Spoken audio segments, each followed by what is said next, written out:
National Housing Authority. Dito po yan sa Sitio Lipat-Lipat, Barangay Hulo, Pililla, Rizal.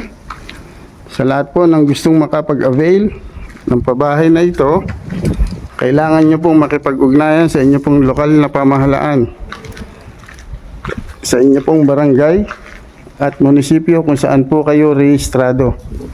Doon po mag-a-apply, hindi po dito sa area kung saan merong pabahay.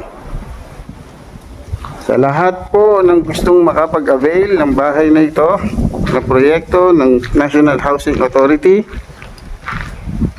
wala pong applyan dito sa area. Kailangan po nating makipag-ugnayan sa lokal na pamahalaan kung saan po tayo rehistrado. Ito po ay ang ating barangay at ang munisipyo na sumasakop sa ating pong lugar. Hindi po direktang mag-a-apply dito sa Pililla. Ulitin ko po, sa proyektong pabahay na ito ng gobyerno, National Housing Authority, wala pong applyan dito sa area. Kailangan nyo pong makipag-ugnayan sa inyo pong lokal na pamahalaan, sa inyo pong barangay, sa inyong munisipyo kung saan po kayo rehistrado. Doon lamang po mag-a-apply. Or kung meron po kayong access na makapunta sa opisina ng National Housing Authority sa inyo pong lugar, mangyari pong sumadya po doon.